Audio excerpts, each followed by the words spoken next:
سجدے کوئی نہیں ہے جو اسے عزت دے سکے۔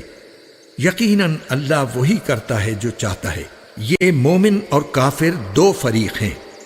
جنہوں نے اپنے پروردگار کے بارے میں ایک دوسرے سے جھگڑا کیا ہے۔ اب اس کا فیصلہ اس طرح ہوگا کہ جن لوگوں نے کفر اپنایا ہے ان کے لیے آگ کے کپڑے تراشے جائیں گے، ان کے سروں کے اوپر سے کھولتا ہوا پانی چھوڑا جائے گا جس سے ان کے پیٹ کے اندر کی چیزیں اور کھالیں گل جائیں گی، اور ان کے لیے لوہے کے ہتھوڑے ہوں گے۔ جب کبھی تکلیف سے تنگ آ کر وہ اس سے نکلنا چاہیں گے تو انہیں پھر اسی میں لوٹا دیا جائے گا کہ چکھو جلتی آگ کا مزہ۔ دوسری طرف جو لوگ ایمان لائے ہیں اور جنہوں نے نیک کام کیے ہیں، اللہ ان کو ایسی جنتوں میں داخل کرے گا جن کے نیچے سے نہریں بہتی ہوں گی، جہاں انہیں سونے کے کنگنوں اور موتیوں سے سجایا جائے گا اور جہاں ان کا لباس ریشم ہوگا۔ اور وجہ یہ ہے کہ ان لوگوں کی رسائی پاکیزہ بات یعنی کلمہ توحید تک ہو گئی تھی،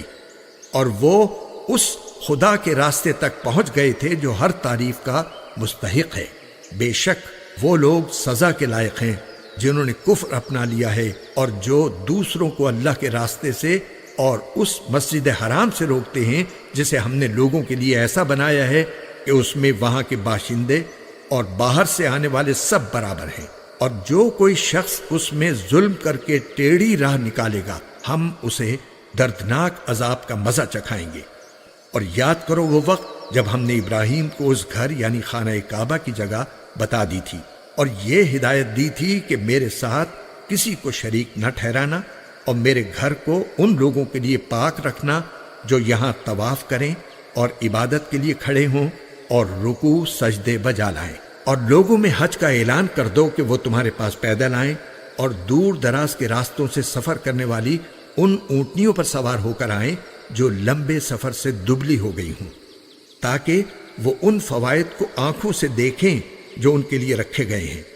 اور متعین دنوں میں ان چوپایوں پر اللہ کا نام لیں جو اللہ نے انہیں عطا کیے ہیں۔ چنانچہ مسلمانوں ان جانوروں میں سے خود بھی کھاؤ اور تنگ دست محتاج کو بھی کھلاؤ۔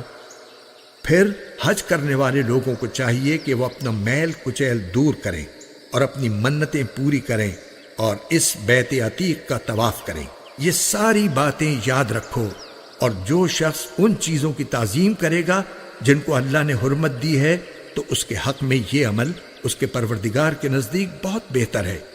سارے مویشی تمہارے لیے حلال کر دیے گئے ہیں سوائے ان جانوروں کے جن کی تفصیل تمہیں پڑھ کر سنا دی گئی ہے،